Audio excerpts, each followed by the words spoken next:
Nikamsikia ndugu yangu Heche anasema Tundu Lissu anateseka kwa sababu ya matatizo yetu. Kama Bwana Yesu anamfananisha Tundu Lissu na Yesu Kristo,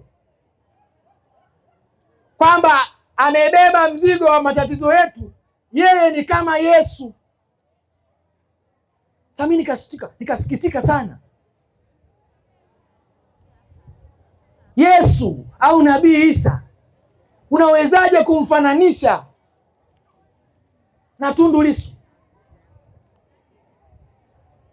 Unawezaje kufananisha nabii wa Mwenyezi Mungu na mwanasiasa? Huku ni kudhihaki viongozi wa dini,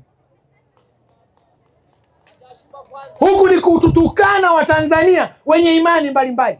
Manake sisi Waislamu tunamheshimu kama nabii wa Mwenyezi Mungu, Wakristo wanamheshimu Bwana Yesu. Leo unasema Tundu Lissu ni kama Bwana Yesu. Hiyo ni kufuru.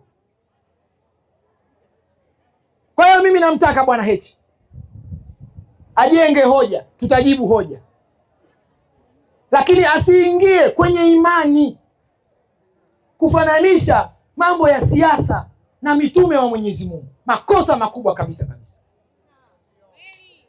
Atapata laana.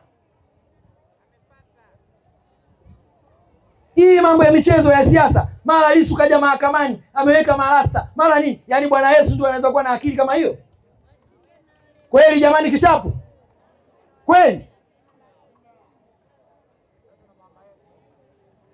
Tusifananishe mambo matakatifu na vitu vya hovyo.